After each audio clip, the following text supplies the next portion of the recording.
Hello friends, आज हम जानेंगे भारत में अंग्रेज़ों की भू राजस्व नीतियों के बारे में। अंग्रेज़ों ने समय समय पर कई भू राजस्व नीतियों का अनुसरण किया, जिनमें इजारेदारी प्रथा, अस्थायी बंदोबस्त, रैयतवाड़ी व्यवस्था, महालवाड़ी पद्धति प्रमुख है। इन सभी भू राजस्व नीतियों को हम डिटेल्स में पढ़ेंगे।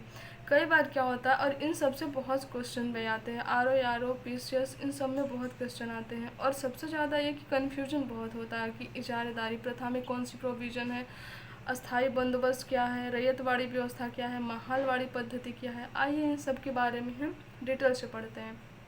सबसे पहले हम इजारेदारी प्रथा को जानेंगे। इजारेदारी प्रथा से पहले हम ये जानेंगे कि इजारेदार कौन होते थे। इजारेदार जो थे, ये एक तरह से ज़मींदार या ठेकेदार होते थे, जो ब्रिटिश ईस्ट इंडिया कंपनी और किसानों के बीच बिचौलिए का काम करते थे। ये क्या काम करते थे? तो ये किसानों से भू राजस्व और लगान की वसूली करते थे और ब्रिटिश ईस्ट इंडिया कंपनी को देते थे, जिनमें ब्रिटिश ईस्ट इंडिया कंपनी इन इजारेदारों को भी कुछ राजस्व देती थी। अब हम जानेंगे इजारेदारी प्रथा क्या थी। तो 1772 में वारेन हेस्टिंग्स, ये कौन थे? तो ये बंगाल के गवर्नर जनरल थे। तो 1772 में वारेन हेस्टिंग ने एक नई भू राजस्व पद्धति लागू की, जिसे इजारेदारी प्रथा के नाम से जाना गया। इसका मुख्य उद्देश्य क्या था? तो जो इजारेदारी प्रथा थी, इसका मुख्य उद्देश्य था अधिक से अधिक भू राजस्व वसूल करना या लगान वसूल करना। इसकी मुख्य विशेषता क्या थी? तो इसमें पंचवर्षीय ठेके की व्यवस्था थी, यानी कि जो भूमि थी या राजस्व वसूल करने की जो शक्ति थी, पावर थी, वो ठेकेदार को 5 साल के लिए दी जाती थी। और दूसरी मुख्य विशेषता थी, सबसे अधिक बोली लगाने वाले को भूमि ठेके पर दी जाती थी। मतलब ऐसे इजारेदार या ऐसे ज़मींदार जो सबसे ज़्यादा बोली लगाते थे कि हम सबसे ज़्यादा भू राजस्व वसूल करेंगे, हम लगान सबसे ज़्यादा वसूल करेंगे, तो उनको ठेके पे भूमि ज़्यादा दी जाती थी। इसमें इजारेदारों यानी ठेकेदारों या ज़मींदारों का भूमि पर अस्थायी स्वामित्व हो गया, इसलिए ये भूमि सुधारों में कोई रुचि भी नहीं लेते थे। ये इजारेदार वसूली की पूरी रकम भी कंपनी को नहीं देते थे। ये क्या काम करते थे? किसानों का शोषण करते थे। ये जो ज़मींदार या इजारेदार होते थे, किसानों से भू राजस्व बहुत ज़्यादा वसूल करते थे, उसका ज़्यादातर ये अपने पास ही रख लेते थे और कुछ ब्रिटिश ईस्ट इंडिया कंपनी को देते थे, जिससे ब्रिटिश ईस्ट इंडिया कंपनी को बहुत लाभ नहीं हुआ और किसानों का तो वैसे भी लाभ नहीं हुआ, क्योंकि उनका तो ये लोग शोषण करते ही थे। अब इसका परिणाम क्या हुआ, इसके बारे में हम जानेंगे। तो इस प्रथा का जो प्रभाव हुआ उसके बारे में जानेंगे। किसानों की दयनीय स्थिति होती गई। जब जो इजारेदार थे, ये जब ज़्यादा से ज़्यादा राजस्व वसूल करने लगे किसानों से, तो उनकी हालत धीरे धीरे ख़राब होती चली गई। इजारेदार किसानों से अधिक लगान वसूलते और किसानों का उत्पीड़न भी करते थे। इस व्यवस्था के कारण किसानों पर अत्यधिक बोझ पड़ा तथा वे कंगाल होने लगे। और आप देखेंगे कि इसी समय बंगाल का जो रीजन है और ये उत्तर प्रदेश, बंगाल, ये सब जो रीजन है, यहाँ पे बहुत ज़्यादा अकाल पड़ा था और काफ़ी किसानों की और काफ़ी लोगों की मृत्यु हो गई थी। यही रीज़न था, क्योंकि इतना ज़्यादा उनसे लगान वसूल किया जाता था, जिससे उनके लिए खुद कुछ नहीं बचता था कि वो अपना जीवन यापन कर सकें। आगे देखेंगे भारतीय किसानों पर नकारात्मक प्रभाव पड़ा किसका? तो इजारेदारी प्रथा का। इस व्यवस्था से कंपनी को ज़्यादा लाभ नहीं हुआ, क्योंकि इस व्यवस्था से उसकी वसूली में अस्थिरता आ गई। अस्थिरता कैसे आई? तो पहले क्या था कि जो इजारेदार थे, उनको 5 साल के लिए भूमि ठेके पे दी जाती थी, तो वो 5 साल तक वसूल करते थे। मतलब एक इजारेदार या एक ज़मींदार 5 साल तक वसूल करता था। लेकिन बाद में क्या किया ब्रिटिश ईस्ट इंडिया कंपनी ने या ब्रिटिश सरकार ने? 1 वर्ष कर दिया। 1 वर्ष में 1 वर्ष कोई ज़मींदार वसूल किया, उसके बाद दूसरा आ गया, दूसरा वसूल किया, फिर तीसरे ने आ गया, और सब ने अपने तरीके से मनमानी काम किया, अपने तरीके से वसूलते थे और अपने हिसाब से ब्रिटिश ईस्ट इंडिया कंपनी को ये लोग लगान देते थे। आगे देखेंगे, दूसरी व्यवस्था जो थी वो अस्थायी बंदोबस्त थी। अस्थायी बंदोबस्त का मतलब इसमें ब्रिटिश ईस्ट इंडिया कंपनी ने फिक्स कर दिया था कि इतने प्रतिशत हमको लगान चाहिए, बाकी जो बचे आप ज़मींदार लोग रख लो। तो ये इसके बारे में आइए जानते हैं। 1793 ईस्वी में लॉर्ड कॉर्नवालिस ने इस व्यवस्था को प्रारंभ किया। ये लॉर्ड कॉर्नवालिस कौन था? तो ये गवर्नर जनरल था। उद्देश्य क्या था अस्थायी बंदोबस्त का? तो भारत में अस्थायी भू राजस्व व्यवस्था स्थापित करना। दूसरा क्या उद्देश्य था? तो भू राजस्व या लगान वसूल करना।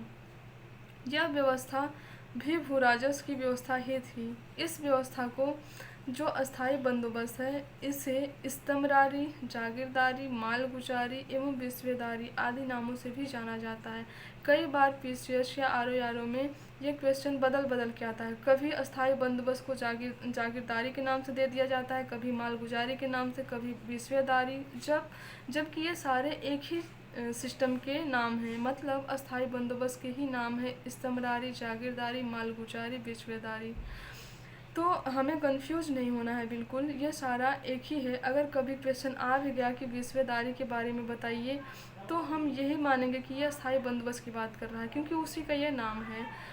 आगे देखेंगे, यह व्यवस्था जो थी, मतलब अस्थायी बंदोबस्त जो थी, ये बंगाल, बिहार, उड़ीसा तथा उत्तर प्रदेश के वाराणसी तक के क्षेत्र में लागू थी। इसको हम मैप में देखेंगे। ये हमारा यूपी का रीजन है। यूपी के वाराणसी, बिहार, बंगाल और उड़ीसा, ये जो रीजन दिख रहा है, इस रीजन में इस अस्थायी बंदोबस्त को लागू किया गया था ब्रिटिश सरकार द्वारा। यह अस्थायी जो बंदोबस्त थी, यह जमींदारों से किया जाता था। इसमें समूचे ब्रिटिश भारत के क्षेत्रफल का लगभग 19% हिस्सा शामिल था। मतलब ब्रिटिश सरकार का भारत पे जितना भी अधिकार था, उस पूरे भूमि का 19% हिस्से पर अस्थायी बंदोबस्त लागू थी। आगे देखेंगे, इस व्यवस्था के तहत जमींदारों के एक नए वर्ग को भूस्वामी घोषित कर दिया गया। भूमि के लगान का 10/11 भाग कंपनी, यानी कि जितना भूमि का लगान वसूला जाता था उसका 10/11 भाग company British East India company को देना था, और बाकी 1/11 भाग जमींदार को खुद अपने पास रखना होता था। आगे देखेंगे, ये जो अस्थायी बंदोबस्त है, इसकी विशेषताएं क्या थी? तो अस्थायी बंदोबस्त की विशेषताएं, सबसे पहले विशेषता इसकी देखेंगे, जमींदारों को भूमि का स्थायी मालिक बना दिया गया। अस्थायी बंदोबस्त में जमींदारों को भूमि का स्थायी मालिक बना दिया गया, और भूमि पर उनका अधिकार पैतृक का मतलब अगर किसी जमींदार के पिताजी अगर ज़मींदार थे, तो उनका जो बेटा है उसको वो ज़मींदार का अधिकार मिल जाएगा। तो भूमि पर उनका अधिकार पैतृक एवं हस्तांतरण कर दिया गया। जमींदारों को उनकी भूमि से तब तक पृथक नहीं किया जा सकता था, यानी कि जमींदारों को उनकी भूमि से तब तक अलग नहीं किया जा सकता था जब तक वे अपना निश्चित लगान सरकार को देते रहें।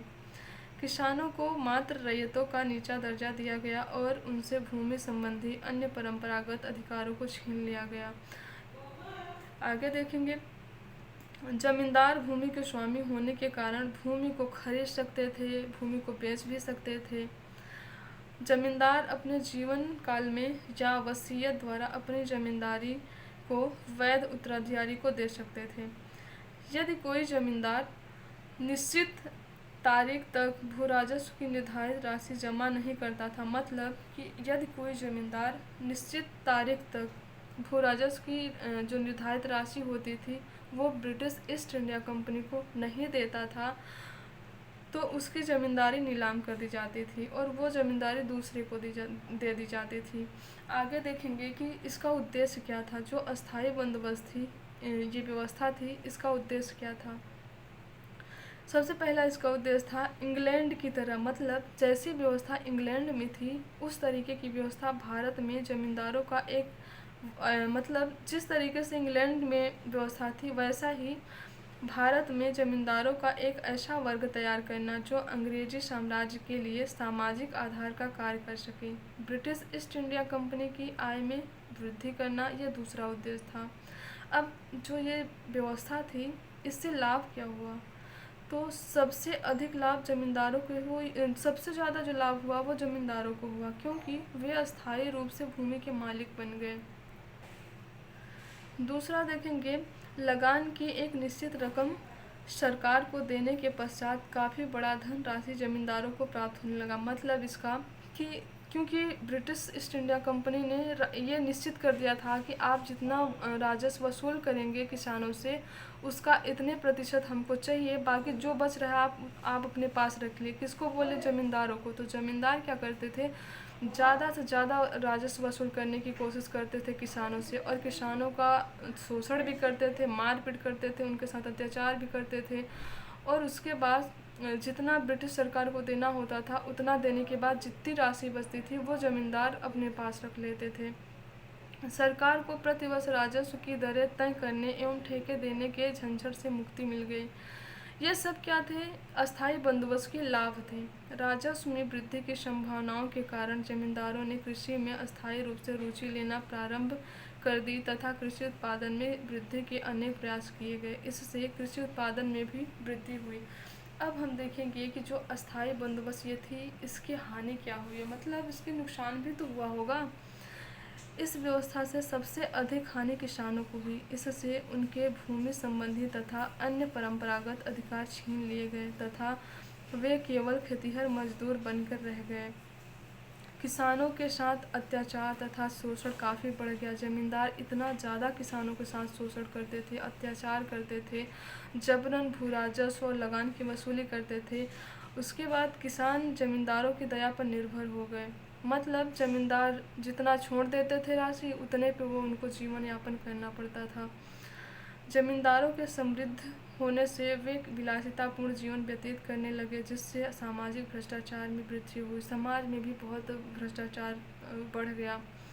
वे जमींदार जो राजस्व वसूली की उगाही में उदार थे, मतलब ऐसे जमींदार जो ये सोचते थे कि नहीं, इतना भी किसानों का शोषण नहीं करना चाहिए, उनके साथ ब्रिटिश सरकार जो है बेरहमी से पेश आने लगी और उनको बेदखल कर देती थी। इसके आगे का हम नेक्स्ट पार्ट में देखेंगे। Thank you.